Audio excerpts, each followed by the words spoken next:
আমার স্ত্রী primary teacher. রাতে ডিনারের শেষে আমার স্ত্রী ক্লাস 1-এর খাতা দেখছিল। খাতা দেখতে দেখতে আমার মিসেসের চোখ দুটো ছলছল করে উঠেছে। আমি কাছেই বসে টিভি দেখছিলাম। মিসেসের দিকে নজর যাওয়াতে দেখি আমার স্ত্রী চোখের জল মুছছে। আমি অবাক হয়ে জিজ্ঞেস করলাম, কি হয়েছে, কাঁদছ কেন?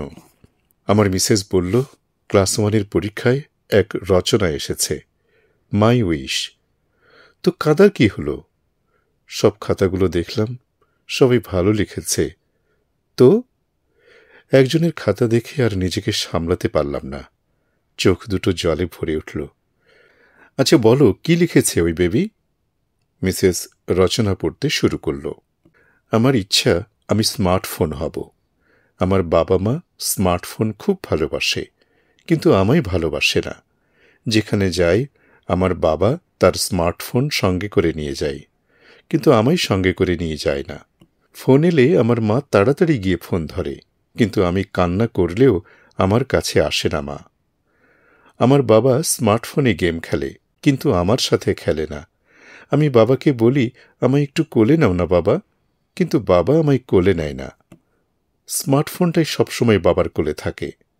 মাকে গিয়ে বলি, মা মা চলো না, আমার সাথে একটু খেলবে।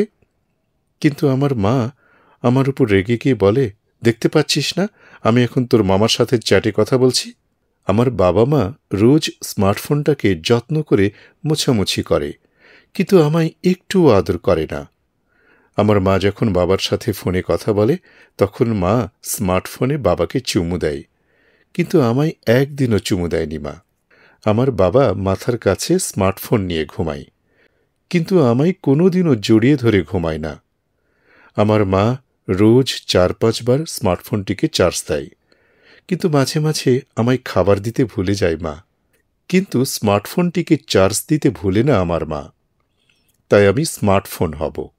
আমার ইচ্ছা স্মার্টফোন হয়ে বাবা মায়ের সাথে সবসময় থাকতে চাই। স্ত্রীর মুখে লেখাটি শোনার পর আমি খুব ইমোশনাল হয়ে স্ত্রীকে জিজ্ঞেস করলাম, কে লিখেছে এই রচনাটি? আমাদের সন্তান। আমি স্তব্ধ হয়ে বসে রইলাম কিছুক্ষণ। অনেক কিছুই ভেবে চলেছি। আমার আর আমার স্ত্রীর চোখে তখন জলের ধারা নামতে শুরু করেছে।